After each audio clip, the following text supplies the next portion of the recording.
ஏற்றுக்கொண்ட அந்த இயக்கத்தினுடைய கொள்கைகளும் குறிக்கோள்களும். இவர்களை தொடர்ந்து சேவ் கேஜிஎஃப் யுனைடெட் ஃப்ரண்ட் அமைப்பின் ஆலோசகர்கள், நிர்வாகிகள், எங்களின் வழிகாட்டியாக விளங்குகிற பெம்மல் தொழிற்சங்கத்தின் முன்னாள் பொதுச் செயலாளர் ஐயா ஜெயசீலன் அவர்கள், ஐயா பிரதாபன் அவர்கள், ஐயா கருணாமூர்த்தி அவர்கள், DRDO இயக்குனர் மரியாதைக்குரிய மதிவாணன் அவர்கள் குத்துவிளக்கேற்றி வைக்குமாறு இந்த குடும்பத்தின் சார்பில் கேட்டுக்கொள்ளப்படுகிறார்கள்.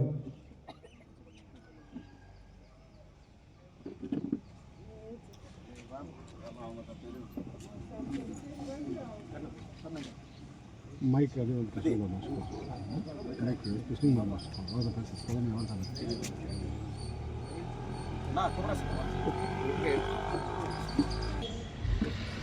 தோழர் ராமசாமியுடன் நெருக்கமாக இருந்தவர்களில் ஒருவரான குமரேசன் அவர்கள் குத்துவிளக்கு கேட்டுகிறார். தோழர் ராமசாமி அவர்களுடைய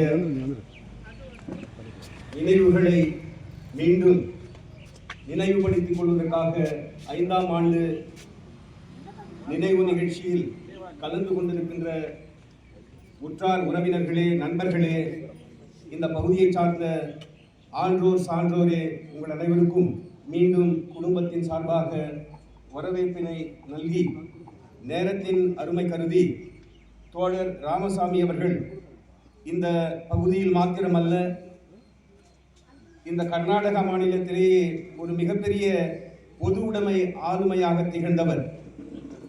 தான் ஏற்றுக்கொண்ட கொள்கையில் தீவிரமாகவும் தீர்க்கமாகவும் தன்னை முழுமையாக ஈடுபடுத்தி கொண்டு தங்க சுரங்க தொழிலாளர்களுக்காக மாத்திரமல்ல, தங்கவயலை சுற்றி இருக்கின்ற கட்டிட தொழிலாளர்களாகட்டும், விவசாயிகளாகட்டும், அனைத்து உழைக்கின்ற மக்களுக்காகவும் தன்னை முழுமையாக ஒப்படைத்துக் கொண்டு போராட்ட களத்தில் போராடி நின்ற ஒரு மிகப்பெரிய ஒரு தொழிலாளர் போராளி.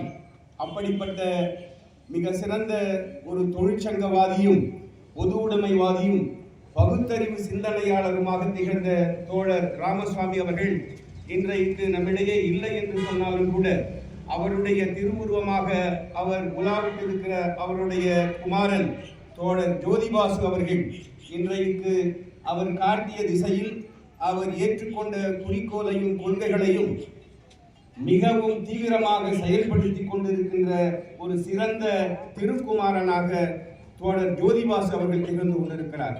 தன்னுடைய தந்தையார் காட்டிய பொது உடைமை, தன்னுடைய தந்தையார் ஏற்றுக்கொண்ட பகுத்தறிவு, தன்னுடைய தந்தையாரின் சோசியலிச பாதை, இப்படி தன்னை முழுமையாக உழைக்கின்ற அடக்கி ஒடுக்கப்பட்ட மக்களுடைய முன்னேற்றத்திற்காக தன்னை முழுமையாக ஒப்படைத்துக் கொண்டு ஒப்பற்ற தலைவராக இன்றைக்கு திகழ்ந்து கொண்டிருக்கின்ற தோழர் ஜோதிபாசு அவர்கள் இன்றைக்கு இந்திய கம்யூனிஸ்ட் இயக்கத்தினுடைய கோலார் மாவட்டத்தினுடைய செயலாளராகவும், தங்கவயல் வக்கீல்கள் சங்கத்தினுடைய செயலாளராகவும், இந்த தங்கவயலை என்றைக்கும் தங்கவயலுடைய முன்னேற்றத்திலும் தங்கவயலுடைய மக்களுடைய வாழ்விலும் முன்னேற்றத்தை காண்பதற்காக தன்னை முழுமையாக ஈடுபடுத்திக் கொண்டு இன்றைக்கு மக்களிடையே உழைத்துக் கொண்டிருக்கிற ஒரு ஒப்பற்ற தலைவராக தோழர் ஜோதிபாசு அவர்கள் திகழ்ந்து கொண்டிருப்பதை நம்முடைய சேவ் கேஜிஎஃப் யுனைடெட் ஃப்ரண்ட் என்கின்ற ஒரு மிகப்பெரிய ஒரு இயக்கத்தை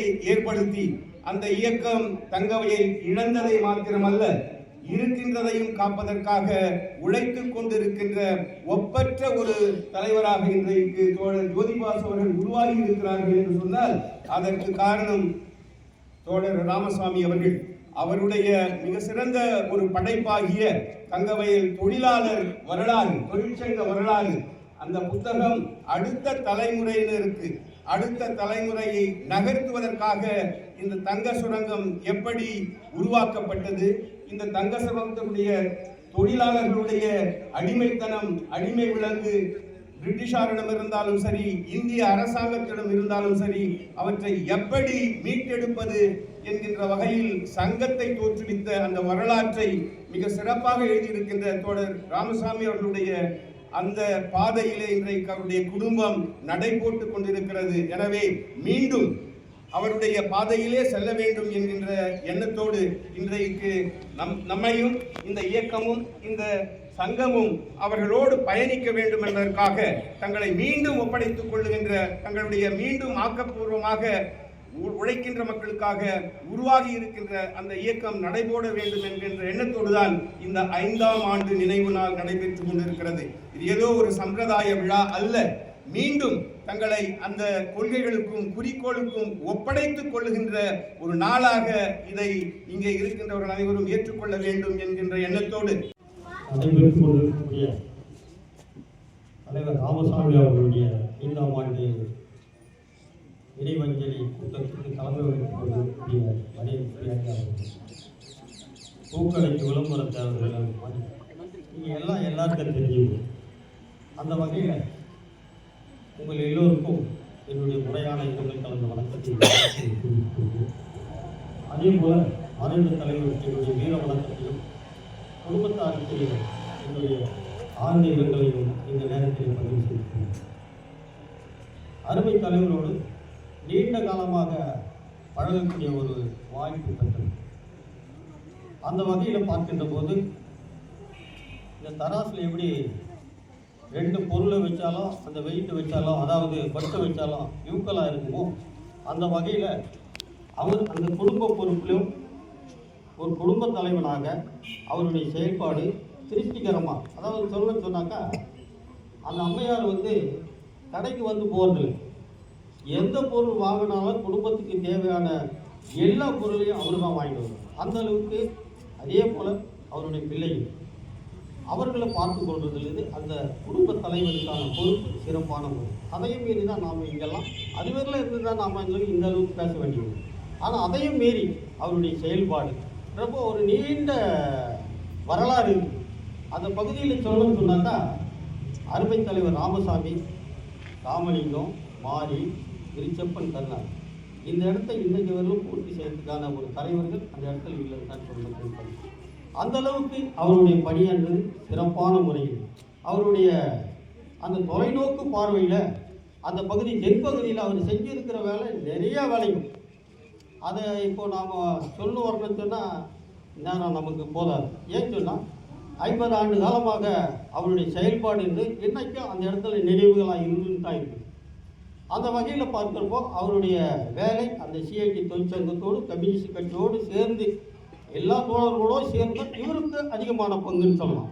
அந்த அளவுக்கு அவர் அந்த பகுதியில் செயல்பட்டுட்டால் இன்றைக்கு இந்த தலைமுறை மத்தியத்தில் இன்றைக்கி வாசிப்பு தன்மை குறைஞ்சிது. ஆனால் தொலைநோக்கு பார்வையோட அப்பயே ஒரு படிப்பகத்தை அந்த பகுதியில் உருவாக்கணுன்றது அவருடைய எண்ணம். அது என்ன செயல்பட்டுன்னு அதில் மாற்று அப்படி பார்க்கின்ற போது நிறைய வேலைகள் அதில் குறிப்பாக சொல்லணும்னு சொன்னாக்கா அவரோடு பழக்கத்தில் பார்க்குறப்போ அந்த காலகட்டத்தில் 1-2 மணி நேரத்தை பொறுத்து 1-2 மட்டும் சொல்லி முடிச்சிடணும். ஒரு 2 விஷயம் நேரம் ஏன்னா 2 மணிக்கு மேலே ஆகிப்போச்சு நாம. ஆனால் அவரை பற்றி சொல்ல வேண்டியது நிறைய இருக்குது. சுமார் 40 ஆண்டு காலம் அவரோடு பழகக்கூடிய ஒரு வாய்ப்பு பார்த்தா அப்போ எவ்வளோ சம்பவம் இருக்குன்றது நம்ம பார்க்கணும். தந்தையாருடைய 5ஆம் ஆண்டு நினைவு நாள். இந்த நாள் ஏதோ ஒரு கௌரவத்திற்காகவோ மக்கள் பெரிந்து கொள்ள வேண்டும் என்பதற்காகவோ எங்களுடைய புகழ்ச்சியை வெளியே காட்டுவதற்காகவோ இந்த நிகழ்ச்சியை நான் நடத்தவில்லை. அவர்தான் என்னுடைய அரசியல் ஆசான், அவர்தான் என்னுடைய அரசியல் வழிகாட்டி. அவர் காட்டிய பாதை தான் அந்த மார்க்சிய பாதை. அதனால் அவருடைய அந்த உழைப்பு, அவருடைய தியாகம் அந்த தங்கவயல் மக்கள் மத்தியிலே என்றும் நிலைக்க வேண்டும் என்கின்ற ஒரு சிறிய ஆசையால் தான் இந்த 1 ஆண்டு 5 ஆண்டு ஆனாலும் இந்த நிகழ்ச்சியை நாங்கள் நடத்தி வருகிறோம். அவர் தமிழிலே தங்கவயல் தொழிற்சங்க வரலாறு புத்தகத்தை எழுதியிருக்கிறார். அதை நாங்கள் மொழிபெயர்ப்பு செய்து வருகிறேன். ஆங்கிலத்திலும் கன்னடத்திலும் அதை வெளியிட வேண்டும் என்கின்ற இன்றைய இளைஞர்கள் யார் தோழர் ராமசாமி என்பதை அறிய வேண்டும் என்பதற்காக அந்த முயற்சியை விரைவிலே நான் அமல்படுத்தி காட்டுவேன். இந்த நிகழ்ச்சியிலே இந்த கலந்து கொண்டு தலைமையேற்று சிறப்புமாக நடத்தி கொடுத்த என்னுடைய ஆசிரியர், எங்கள் குடும்பத்தோடு நெருங்கி என் தந்தையாருடைய நெருக்கத்தோடு என்றும் நாங்கள் மறவா டாக்டர் கிருஷ்ணகுமார் அவர்களுக்கு எங்கள் குடும்பத்தின் உறவினர் அவர்களுக்கு எங்களுடைய குடும்பத்தின் சார்பாக நன்றியை தெரிவித்துக் கொள்கின்றேன். அதே போன்று இன்றைக்கு தங்கவயல் சுரங்க பகுதி மீண்டும் ஒளிவு பெறும் என்பென்றால் அதுக்கு தங்கவயல் பாதுகாப்பு ஐக்கிய முன்னணி, அந்த பாதுகாப்பு ஐக்கிய முன்னணியினுடைய வலதுகரமாக இன்றைக்கு வந்து கொண்டிருக்கக்கூடிய கோலார் மாவட்டத்தினுடைய பாராளுமன்ற உறுப்பினர் மல்லேஷ் பாபு அவர்கள் இன்றைக்கு எங்களை அணுகி இந்த பிரச்சனைகளை தீர்க்கிறார் என்று சொன்னால் அதற்கு இன்றைக்கு சும்ம சொப்பனமாக இருந்து வருவது முன்னாள் நகரசபை தலைவர் மரியாதைக்குரிய என்னுடைய சகோதரர் தயாளன் அவர்கள். அவர் என்னுடைய தந்தையாருடைய படத்தினை திறந்து வைத்தார். அவருக்கும் நான் நன்றி தெரிவித்துக் கொள்கின்றேன். அதே போன்று சேவ் கேஜிஎஃப் யுனைடெட் ஃப்ரண்டினுடைய ஆலோசகர்களாக எங்களுக்கு வலதுகரமாக இருக்கக்கூடிய ஐயா ஜெய்சீலன் அவர்கள், ஐயா பிரதாபன் அவர்கள், ஐயா மதிவாணன் அவர்கள் இன்றைக்கு இந்த குத்துவிளக்கு ஏற்றி இந்த நிகழ்ச்சியை துவக்கி வைத்தார்கள். இந்த ஆறுதல் உரையிலே இன்றைக்கு சிம்மசொப்பனமாக இருக்கக்கூடிய ஐக்கிய முன்னணியினுடைய ஆலோசகரான திரு கருணாகரன் அவர்களுக்கும் நன்றி தெரிவித்துக் கொண்டு, என் தந்தையாரோடு ஏஎஸ் பிளாக்ல இருந்து பழகி இன்றைக்கு யார் என் தந்தை என்கின்றது முகநூல்ல இன்னைக்கு யூடியூப்ல இன்னைக்கு மெசேஜ் போட்டிருக்கிறாரு அண்ணன் தோழர் உதயகுமார் அவர்களும் தந்தையாரை பற்றி சில கருத்துக்களை சொன்ன அவருக்கும் நன்றி தெரிவித்துக் கொள்கின்றேன். என் தந்தையார் அடையாளம் காட்டி இன்றைக்கு மார்க்சிஸ்ட் கம்யூனிஸ்ட் கட்சியோடு இணைத்து சிறு வயதில் இருந்து இழுத்து அவரை உருவாக்கி அவரோடு பணியாற்றி இன்னைக்கு ரீடிங் ரூம் உருவாச்சுன்னு சொன்னா அதுல குமரேசன் அவர்களுடைய பங்கு இருக்கும். இளைஞர்களாக இருந்து இந்த பகுதியில் பல மாற்றங்களை செய்தார்கள். அவர் என் தந்தையாரோடு இருந்தார். பல நினைவுகளை இங்கே எடுத்து சொன்னமைக்காக அவருக்கும் நன்றி தெரிவித்துக் கொள்கின்றேன். எல்லோர் பெயரையும் நான் குறிப்பிட முடியாது. இந்த நிகழ்ச்சியிலே பங்கேற்றிருக்கக்கூடிய என்னுடைய சக வழக்கறிஞர்கள் இங்கே வந்திருக்கிறார்கள், மூத்த வழக்கறிஞர்கள் இங்கே வந்திருக்கிறார்கள், சேவ் கமிட்டியினுடைய பலர் இங்கே வந்திருக்கிறார்கள், என் மார்க்சிஸ்ட் இந்திய கம்யூனிஸ்ட் கட்சியினுடைய தோழர்கள் இங்கே வந்திருக்கிறார்கள், என் குடும்பத்தார் இங்கே வந்திருக்கிறார்கள். அனைவருக்கும் மனப்பூர்வமாக எங்கள் குடும்பத்தின் சார்பாக நன்றியை தெரிவித்துக் கொள்கின்றேன். நன்றி, வணக்கம். அதே போன்று இன்றைக்கு தோழர் ராமசாமியினுடைய வரலாறு இன்றைக்கு உலகத்திற்கு தெரிந்தது என்றால் அது உடன் பிஹைண்ட் வுட்ஸ் என்ற அந்த யூடியூப் சேனல் மூலமா தெரிஞ்சு. இன்னைக்கு தங்கவயல் முழுவதும் தோழர் ராமசாமி தெரிகிறார் என்றால் தங்கவயல் இருக்கக்கூடிய யூடியூப் சேனல் என்னுடைய தோழர்களை நான் மறக்க முடியாது. அவர்களுக்கும் என் குடும்பத்தின் சார்பாக நன்றியை தெரிவித்துக் கொள்கின்றேன்.